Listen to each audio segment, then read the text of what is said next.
Justin, I'm stunned. We are recording this, about literally 15 minutes after it's been announced by Coventry City. We have only just finished recording this morning's episode, like a few hours ago. And now we're sat back down here again, talking about something which I definitely didn't expect.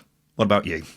Yeah, I didn't expect it now. I think if poor form had continued, it would have been coming, and it would have been all the more. Yeah, it would have been surprising nonetheless. But just to see your message in capital letters spring up on my WhatsApp notifications as I just sat down with a coffee to play on Football Manager for the day after a hard session of recording this morning's show. This is an incredible shock to the system.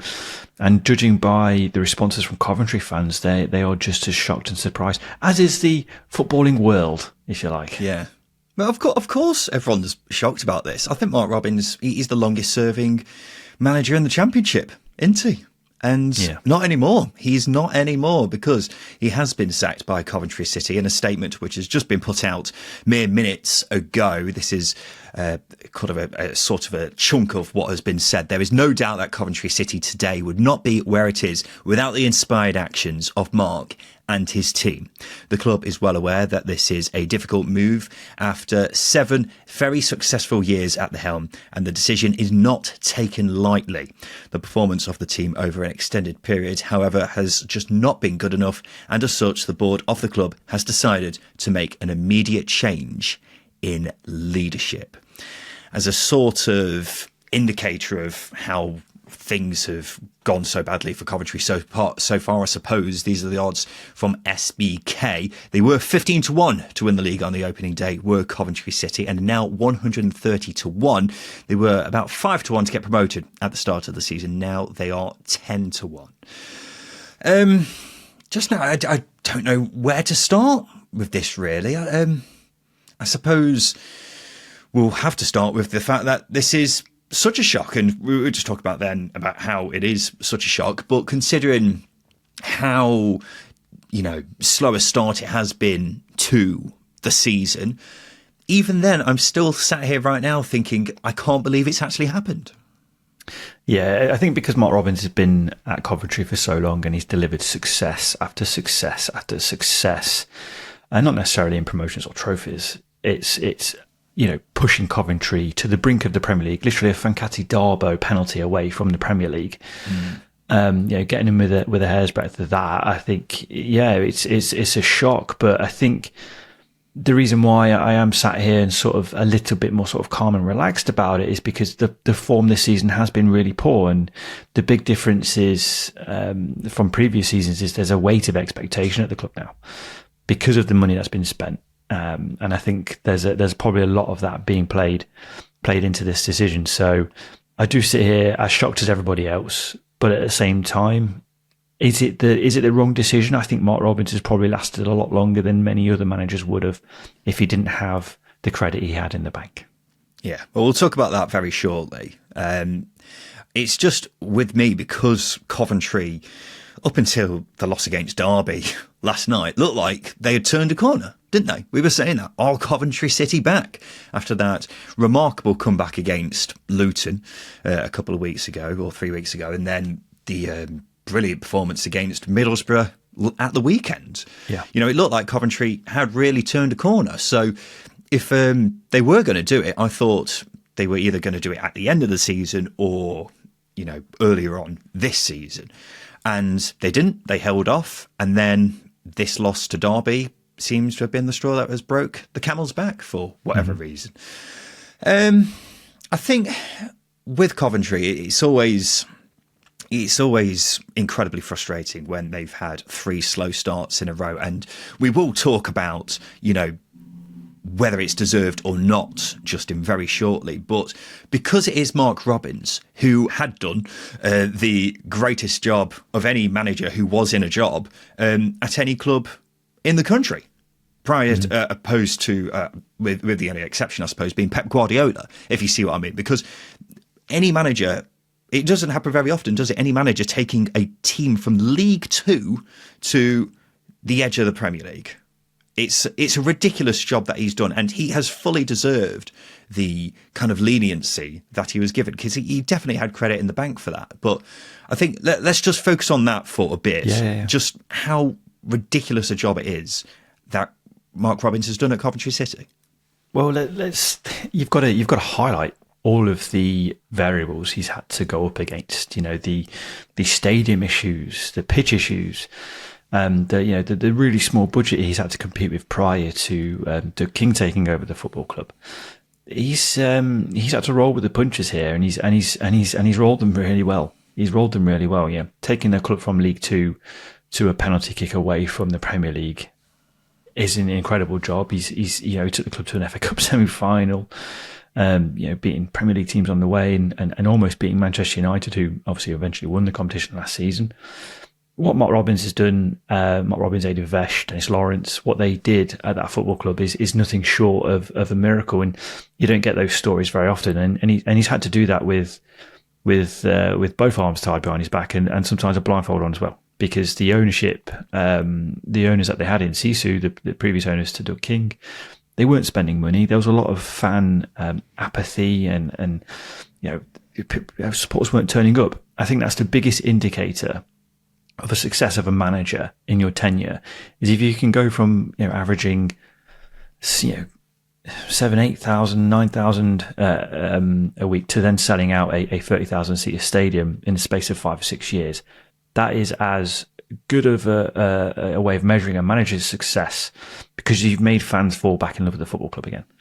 And I think that's a lot of the credit should go to Mark Robins and his team for that. So I think that's where you sort of got to really measure how good a job he's done at the club. Yeah.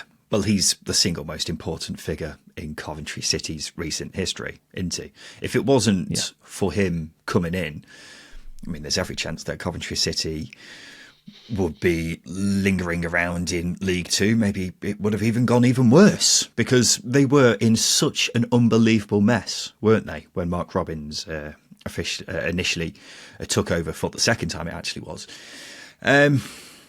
And you're absolutely right. He's had to deal with a hell of a lot in that time, more than possibly any other manager has had to deal with, because, having to play your home games in Birmingham, Northampton and what have you is just, it's far from ideal, is it? And so he's managed to do all of this brilliant success in taking Coventry, climbing them back into the Championship with very little backing in that time. It's a ridiculous turnaround, and that's why he is such an important figure. And whatever happens, he will be regarded as a Coventry City legend. I remember speaking to Joey from the Neil Lamptey show not too long ago, and he was telling me that if they put up a statue of Mark Robins outside the CBS Arena, it wouldn't be weird. That's how important and how well regarded he is by Coventry City fans for the job that he has done, and they will be eternally grateful to him for that. Even the ones who have been calling for him to go will admit that he is an absolute legend at the club. And I think it also is a big sign of how well regarded and how shocking a decision this is, that just minutes after the announcement was made by Coventry, you had hundreds upon hundreds of replies to the post on X saying, how could you do this? This man has done more for our club than anyone has in decades. So that's the legacy of Mark Robins here. Whatever happens next, he is a certified Coventry City legend. And I don't think anyone at Coventry will ever forget that or ever dispute that either. So that brings us on to the difficult question, Justin.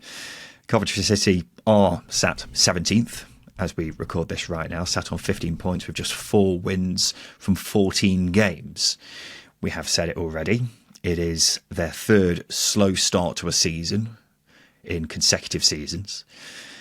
Is this the right call in your mind? From a footballing perspective, you could argue, yes, it is the right call. I know we mentioned last weekend that we thought Coventry City were turning a corner. And I think the timing of the decision is what confuses me a little bit, is because even with the defeat to Derby last night, I did think Coventry did enough to win the game. As I was alluding to in the review show, the timing of Derby's goals with the sucker punches here, and the stubbornness in which they defended, you've got to give them credit for. So I don't think it was a poor performance from Coventry, which is why I think the timing of this is a bit strange, because they are on an upward trajectory. That being said, results preceding this run of form have been poor. Performances have also been very, very poor. And I think when you consider the fact that the likes of Haji Wright, they failed to get going, Brandon Thomas Asante's failed to make an impact so far, amongst others, I think that's what you've really got to sort of focus in on. Players are playing poorly, performances are poor, results are poor, and you're not making headway in comparison to the money you've spent. And I think that's what you've got to really align it. Coventry have spent a lot of money over the past few years. They are the 7th biggest spenders since the 22-23 season. £54 million gone on players, which is a hell of a lot of money. I know they've sold a lot of players in that time as well, but it's been reinvested, and the 17th place the minute in the Championship does not reflect that. Yeah, I agree with pretty much everything you've said there, I think, Justin. I think the timing thing is really, really strange because, as I say, if they were going to do it, I thought they'd do it either at the end of the season or earlier on this season, not after they've just come off the back of 2 pretty impressive wins against Luton and Middlesbrough. And the Derby game, as we were talking about in this morning's midweek show, was a bizarre one in the way that Derby's 2 goals were so jammy because one was a poor back pass and the other one was a deflected cross that has looped over the goalkeeper's head. Could have gone anywhere and has done that. So if that hadn't have gone in, would Mark Robins still be in a job? I don't know. And if you're basing it on small margins like that, then that seems a bit odd. So I do think the timing is strange in that regard. I think the other thing I would say is, even though Coventry's results haven't been great so far, there have been plenty of occasions so far this season where they've actually been playing all right. And with that being said, if it's all down to fine margins, once again, admittedly, they weren't amazing in a load of those performances, but they weren't as bad as the results suggest, I would say. But then the big question, is this the right decision?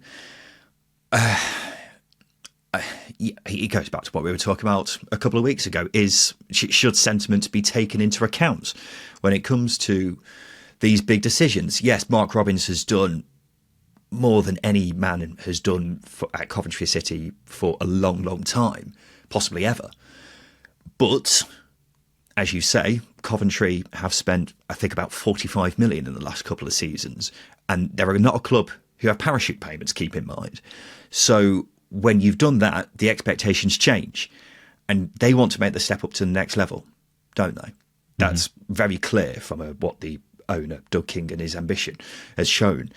And if they're not on course to do that, then I don't really blame Coventry for doing that, because you can't just keep throwing money at this thing and not see any form of improvement and expect there not to be consequences for that, Justin. So, admittedly, it's a big shame because we're both big fans of Mark Robins on this podcast, Justin, and you've got to fully give him his dues for what he's done. But when you are a club who want to make the step up and you've spent as much money as they have, I don't think it's the wrong decision, put it that way. Yeah, I'm as shocked as everybody else. I wanted Mark Robins to be a success, but I don't like you. I don't think it's the wrong decision. I think as well, when you've got to also bring in the fact that Coventry's league form towards the end of last season was very poor as well. Yeah. They really did tail off. They were looking like they were on the trajectory to get that top 6, but whether or not it was the FA Cup distraction is another debate for another day. But their form really dovetailed, and that's sort of seeped into this season as well, which is going to play into the owner's thinking. And again, really important to consider is the fact that Doug King is a very ambitious owner. He spent a lot of money on a football club. He hasn't got a stadium His purchase of the club didn't come with a stadium, and he spent a lot of money. So I think that's going to ramp up the pressure on whoever is in charge of Coventry, whether it's Mark Robins or anybody else. So I think the ambition of the owner is there to be seen, and sometimes someone's got to fall on the sword for that, and it's never going to be the owner. It's always going to be the manager, and it's a sad state of affairs. But unfortunately, it's how modern football works, and like we've alluded to, and I'm going to repeat it again. I'm shocked, but I don't think it's the wrong decision. I do think, to an extent, Mark Robins took Coventry as far as he could with this squad. I think if this was the same setup as it was a couple of years ago, where he's got a couple of talisman individuals and a really good, hard-working group of players, then I think Mark Robins probably gets more success. But I think the way the recruitment has panned out, I believe they need a manager there who's going to take the club in a slightly different direction. Yeah, I think that's the bottom line, Justin. What you just said there, he seems to have taken them as far as he can. Because when you have 3 seasons in a row, I mean, this looks like it's going to be another season where they miss out on the playoffs, having done it last season, having spent so much money. When you're doing that, then it does seem like that is the case, that he has taken them as far as he can. I think it is worth mentioning that something that you've been banging the drum about loads, Justin, is losing Eddie Vivesh in the summer, who was Mark Robins' assistant, very experienced guy and long-serving assistant to Mark Robins. That seems to have been a big factor in why things have gone so wrong for Coventry this season, and losing some big players in the changing rooms as well. Another factor which has got to be taken into account here, but ultimately, you can say all these things, but when results aren't good enough, maybe it's time for a new set of eyes. That's the main thing here. And one thing we can definitely say, Justin, which I don't think is debatable upon any measure, is the amount of pressure on Coventry City to get this next appointment right is ginormous, isn't it? It is absolutely huge, because, as I say, you only have to look at the post on social media announcing Mark Robins' departure to see the amount of outrage and sadness that has come along with this. They've clearly said, we think we just need a new set of eyes, a new someone else to try and take us to that next level. If they don't do that, there is going to be hell to pay if they get the wrong man in. Well, if they get the wrong man in, you only got to look at the table and the points that they're on at the moment. They're level on points with Plymouth, who are sat third bottom. So I'm not suggesting that Coventry will be in a relegation battle, but if the new man that comes in doesn't get off to a good start, then the pressure really does ramp up, not only from a footballing perspective, but the owners and the fans. And as I say, the Coventry fans have returned to the club in their numbers, and they want to see success and they want to see excitement. And I think the good positive thing about Mark Robins is he created a unity at the football club, and now that isn't there. So there's going to be a bit of a fragmentation. They'll still support the club in their troves, but there might certainly be some hesitancy there. But like you said, any manager coming in to replace a long-term manager who has been a success is a difficult job.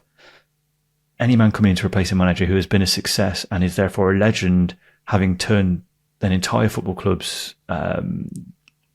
history around, if you like, that's monumental. That's huge.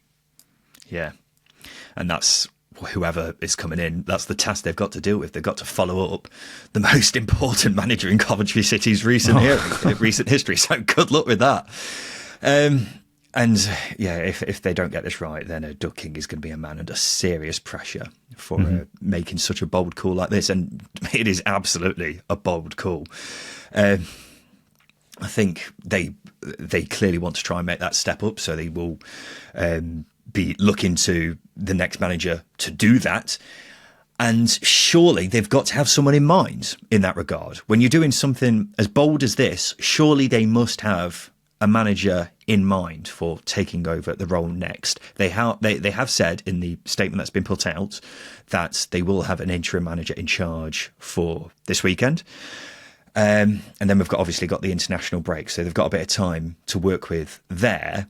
But I would hope for their perspective, for their perspective, that they have someone in mind and they've already been talking to someone to kind of see what they're thinking about this whole thing. Because if this is kind of a right, we'll sack him and then we'll think about it kind of thing, then I'd be worried. So we shall see. We shall see, Justin. It's going to be a very, very interesting few days or week or whatever in Coventry City's history, because this could be the kind of appointment which could really set off their trajectory for the next few years to come. And that's how big and how much the pressure is piled onto the decision makers at Coventry with this decision. But there we go, ladies and gents. This has been our Reacts episode to Coventry City sacking Mark Robins. Did not think I'd be saying that when we sat down to record the midweek show earlier today. But there we go. We'll be back again tomorrow with the preview show brought to you by SBK. So we look forward to seeing you then for that. This has been the Second Tier Podcast. I've been Ryan Dilks. I've been Justin Peach. And a big thank you for listening.